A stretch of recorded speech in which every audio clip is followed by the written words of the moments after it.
Bonjour à tous. Donc voilà, je vous fais une petite vidéo de correction des exercices de cette fin de semaine.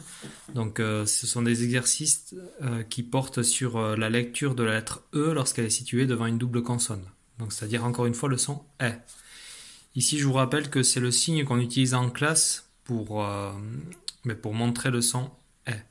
Donc c'est un peu comme une casquette, vous savez, une casquette où la visière irait vers le haut.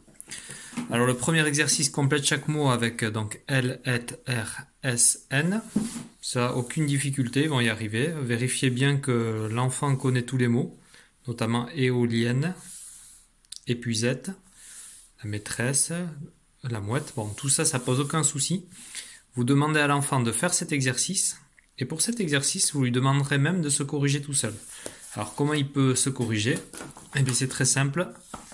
Avec la maison du est ici, toutes les réponses sont présentes sur ce document, donc il est capable de se corriger tout seul.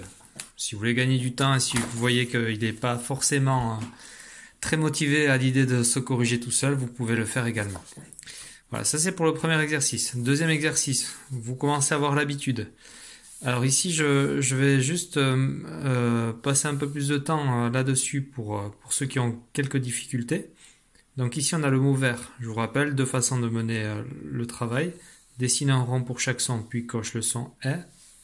Donc ça, c'est la façon experte. Hop, vert, j'entends « v »,« e »,« r ». Voilà, donc ça fait trois sons. Et je situe le « est » ici.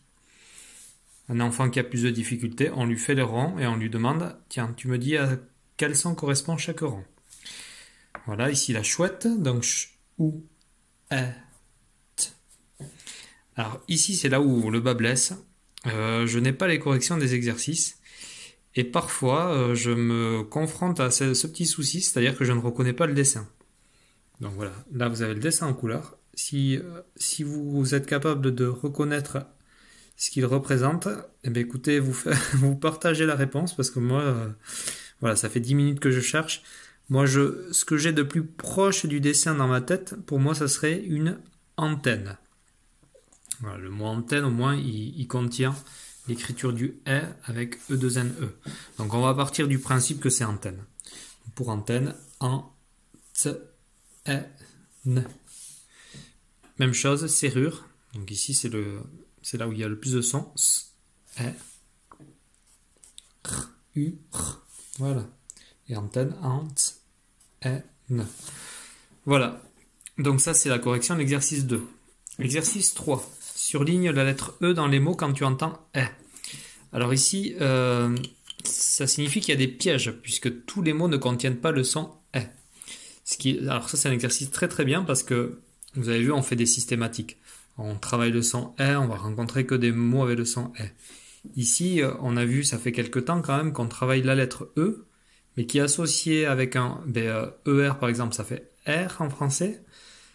EI, ça fait E. Enfin, on la voit souvent associée avec la lettre qui suit. Et parfois, la lettre qui suit ne vient pas créer un nouveau son. Donc, exemple ici, melon. Ici, il y a une aide précieuse pour l'enfant, c'est la petite vague qui vient lui préciser les syllabes. Et je vous rappelle que les syllabes correspondent à toutes les lettres, tous les sons que l'on va lire ensemble. Donc, cette syllabe, on va lire me et e ensemble. Donc on va pas dire ça melon, mais melon. Donc voilà, ici, difficulté peut-être, mais je pense que dans l'ensemble, ils devraient s'en sortir. S'ils ont des difficultés, vous rappelez, regarde bien la syllabe.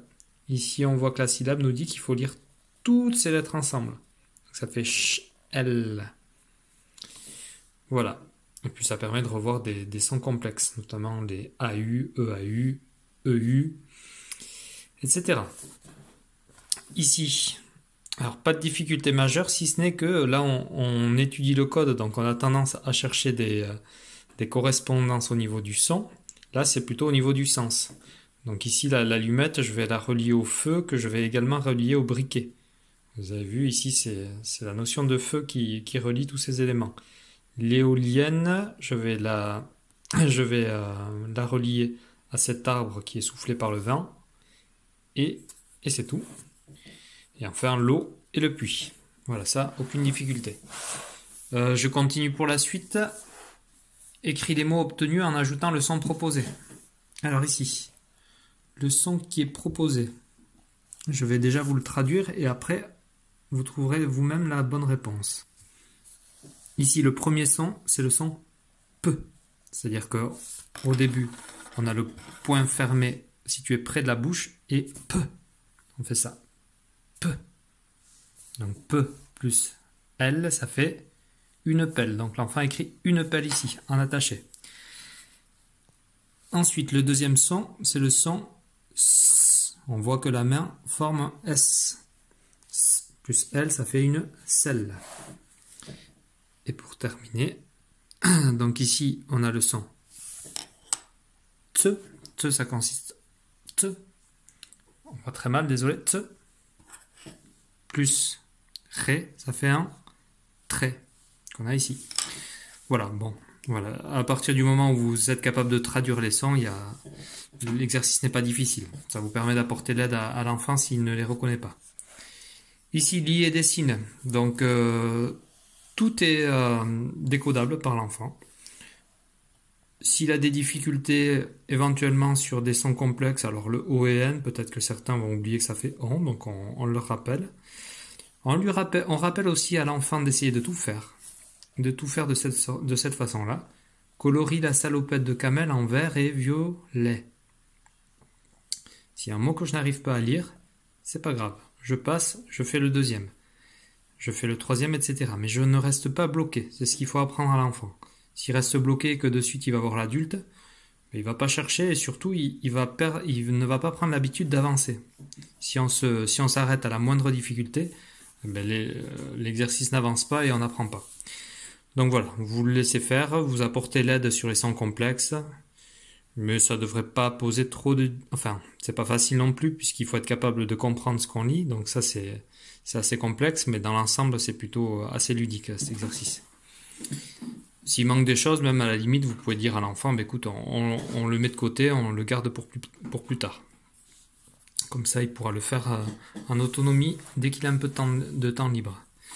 Et enfin, ici, je vais vous expliquer comment mener ça. Hop, la feuille est un peu mouillée. Donc, lis puis écris une autre histoire. Alors ça, c'est relativement complexe, tout ce qui est expression écrite en CP. Donc, Kamel porte une salopette verte et violette. Il joue au tennis près de la poubelle. Alors moi, je vous propose de mener la séance de cette façon. Ce que vous allez faire, vous allez demander à l'enfant de lire. Kamel porte une salopette verte et violette. Donc, on s'attarde sur le sens. Donc, Kamel, comment est-il habillé? Avec une salopette. C'est quoi une salopette? De quelle couleur est la salopette, etc.